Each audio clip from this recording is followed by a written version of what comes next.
So we're back here again, and yeah, this time, this is definitely one that I do have, as in my own copy that I originally got back again, I think, like 2001-ish, I think. The sequel had already come out and was still awesome, but these were cheaper. So, I behold to you, given that, at least in Europe at least, Tuesday the 29th of September sees the 20th anniversary of PlayStation, I bring to you the best-selling game on the PS1, the original, Gran Turismo. So, yeah, this is, you can tell how old this is. The cover has already come away from that. Yeah, look, this is, I don't know if it's the good old days that you get manuals that are this thick. You know, I'm fanning myself with it. It's that thick. Holy hell. And the thing is, normally when you get manuals this thick, they're in multiple languages. Every single bit of it is in English. I don't want to pull it up too far, because then it might undo the stitching and then I'm screwed. But literally, every single bit, you know, it teaches you about the techniques of driving, how to take bends properly, you know, terminology like what's a middle engine rear drive, what's a four-wheel drive, what's a front engine front drive, front engine rear drive, all the stuff that you'll sort of want to know. It's crazy to think that this was seen as somewhat of a risk back in, I think it was 98. Hang on, I'm trying to have a look at the disc. Well, started developing in 97, but came out in 98. And yeah, it was risky to see whether it would work, and arguably it is one of Sony's biggest franchises to date. Admittedly, 6 really didn't do that well, but that's probably because it came out on PS3 right as the PS3 was really coming to the end of its unique lifespan, and PS4 was basically jumping straight in like 11 months later. And again, this sort of did educate me, because there is sort of detail, there's names on the back which you probably can't make out, but you know, it's got actually, because they obviously had to get the, because it's a simulator, they have to get the licenses to all the cars, which obviously means you can't, obviously in these days you couldn't damage them, because then you sort of really are hurting the brand.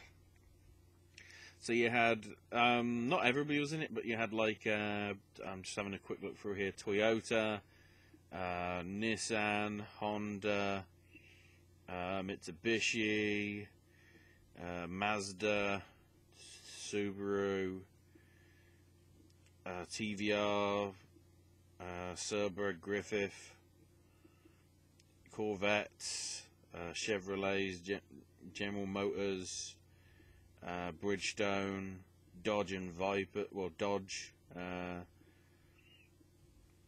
Aston Martin. You know, there was a whole slew of cars in this, and the really sort of ingenious thing about this game is that it was 2 games in one, really, because the first off, you had sort of the simple quick arcade mode.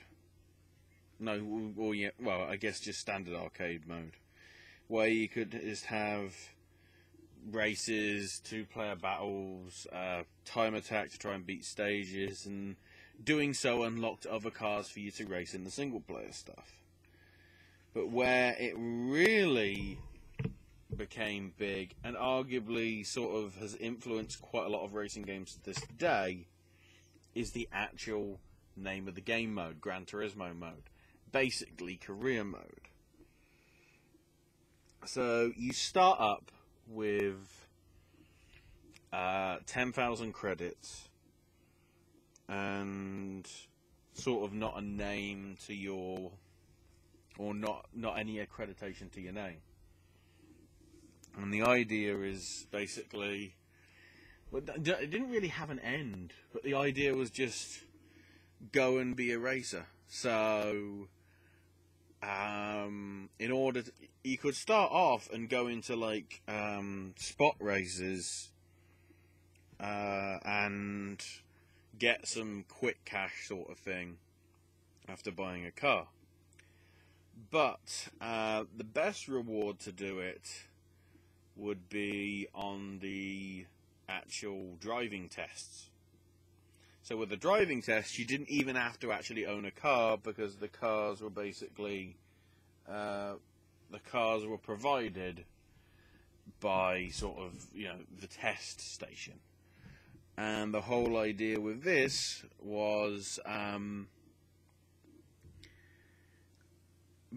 basically, if you managed to pass with at least a bronze and whatever, I think in all the levels, you got a better license. So you had your B license, your A license, and your A International. More licenses got added on afterwards in future games, but those were the basic ones in this. And the key thing was, in taking your license, if you actually if you succeeded with, it was like a reward where if you got gold on every single step of acquiring the license, you got a reward at the end, which I think in most cases was a car. I think like it was in all the games, but in other games you actually got to, it was sort of like pot luck for you to choose which car you were going to get, sort of thing. But with these, it was just, you've won it, here's your prize, it's a car. Which obviously, if you wanted to sell it immediately, would have resale value. But the key one was, I don't know if it was just for any golding any license, or whether you had to gold all three or complete it. I can't remember.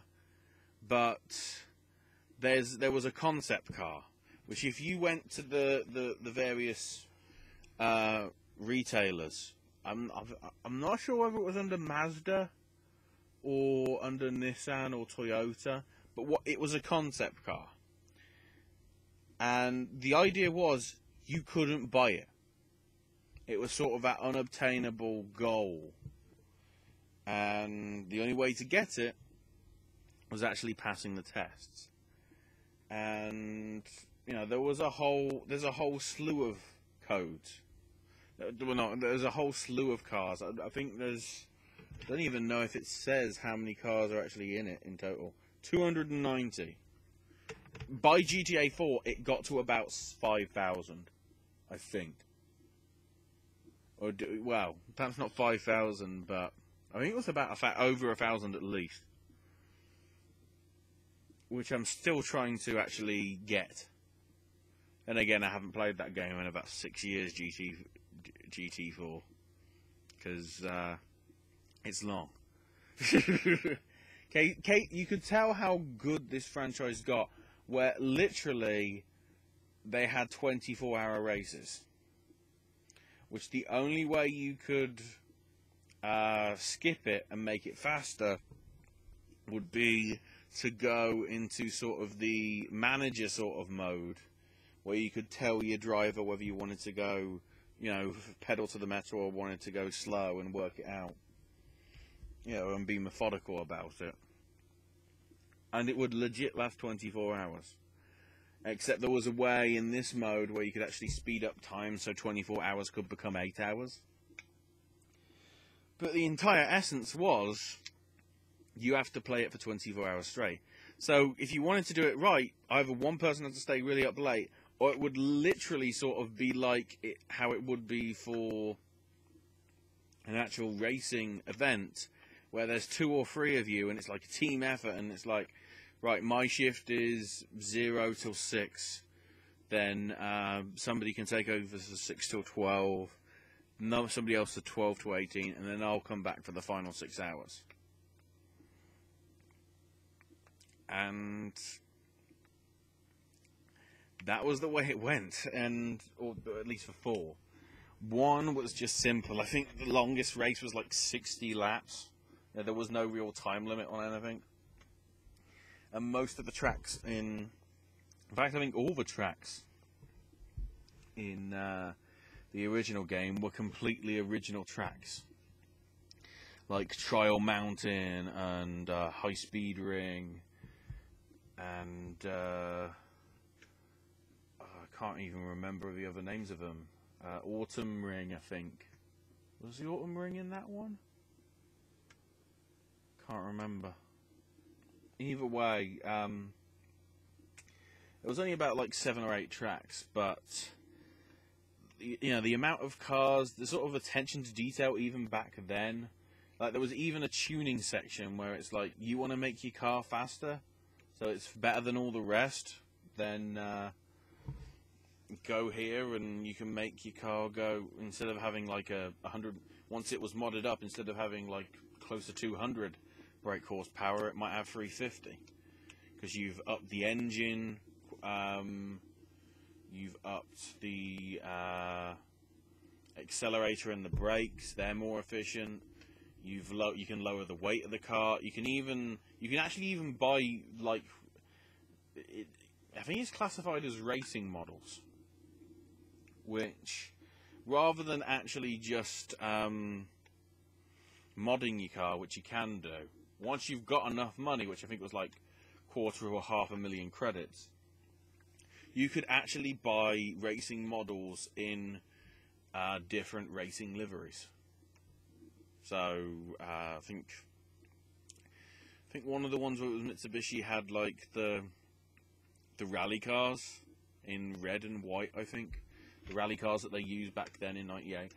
I still remember cars that were in that game now, like the Mazda Demio, mainly because like that was the most expensive car that you could get in the game for the first 10,000. You know, it's an absolute bucket. But the whole idea is that you go through overtime, and it takes a while because you're not going to make a lot of money immediately. So obviously, if you sell your car back, you ain't going to get the same amount of money. There's always going to be a cut. Ugh. Don't mean to be tired, but it's late. But, you know, and the big thing about this is this was when we saw the launch as well of another feature that was key to sort of keeping Sony afloat as the #1 console back in the late 90s. The DualShock. Not only adding vibration to the controllers, but adding them little analog sticks. So rather than having to meddle with the D-pad and struggling away with that, you could actually get more of a natural flow with an analog stick. I don't even know. Just looking. Doesn't say that you can actually use a racing wheel. The only controls that it sort of has is the standard controller, the DualShock controller, and what's called a NEGCON, which is, it's some very weird controller by the looks of it. So much so that when you want to steer, rather than using like an analog stick, because there isn't any, or the directional buttons, because they're for another feature, I think of shifting up and down, you actually had to twist the controller. Weird. But this actually is Okay, it's not as good now because there's a whole, the amount of vastness and detail and the beauty. GT4 at some point still looks as beautiful today as it did 10 years ago. The whole advertising campaign was you're in a racing game and you just want to pull off at some bits, because if you look out at the area where you're looking at, it's basically sort of like something that you want to take a picture of, put on a postcard and saying, aloha from Hawaii or things like that. Yeah, the amount of stuff that they added throughout the franchise is big, and it wouldn't have happened if over 11 million people hadn't bought this